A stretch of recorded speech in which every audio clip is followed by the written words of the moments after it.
नमस्कार.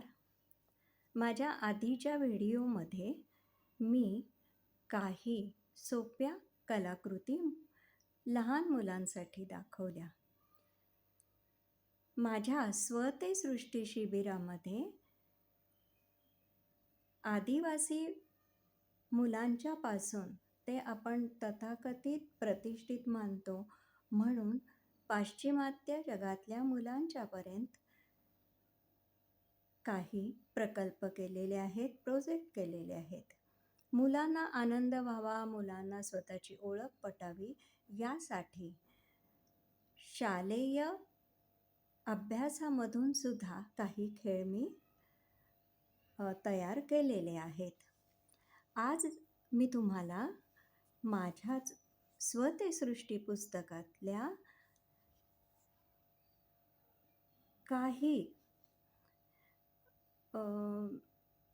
गोष्टी तुम्हाला वाचून दाखवणार आहे. काही लेखातले पॅरा वाचून दाखवणार आहे. हळूहळू पुढे गोष्टीचं रूपांतर मी करेन किंवा तुम्ही करा.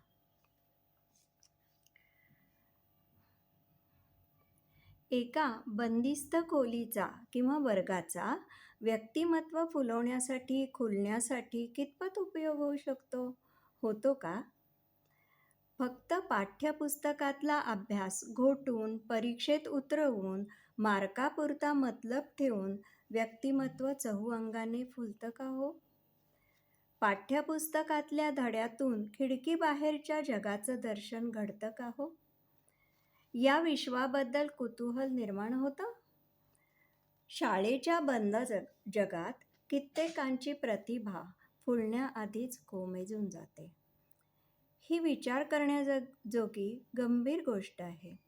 पाठ्यपुस्तकाच्या खिडकीतून जगाचं दर्शन घडूही शकतं, पण त्यासाठी शिक्षकांची आणि पालकांची तीव्र इच्छाशक्ती हवी.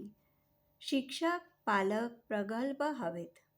धड्यातल्या 2 ओळीमधला अवकाश मुलांच्या चिमुकल्या अवकाशाला जोडता आला पाहिजे. हा दोष शाळेचा, शिक्षकांचा आहे, तसाच आईवडिलांचा पण आहे.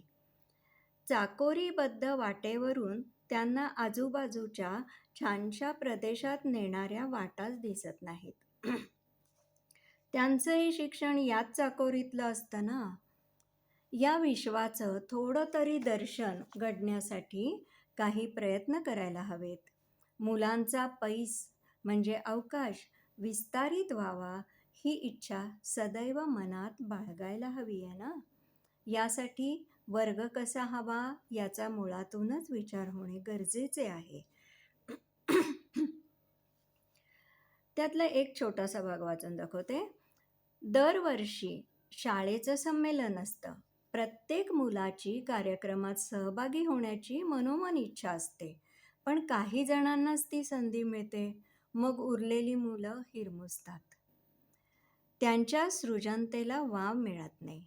त्यांच्यातल्या उमलू पाहणाऱ्या प्रतिभेला, उत्साहाला, आनंदाला आणि मुख्य म्हणजे आत्मविश्वासाला खतपाणी मिळत नाही. या मुलांचा आनंद, सृजनता वर्ग सजावटीतून फुलवावी. स्नेहसंमेलनाच्या काळात जुनी सजावट काढून नव्याने वर्ग सजवावा.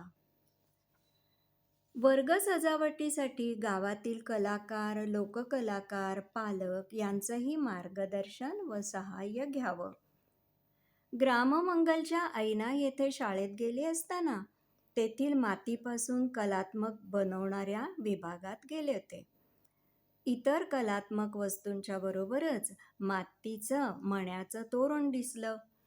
गडचिरोली जिल्ह्यातल्या आदिवासी मुलांना हे तोरण ओळखीचं करून दिलं.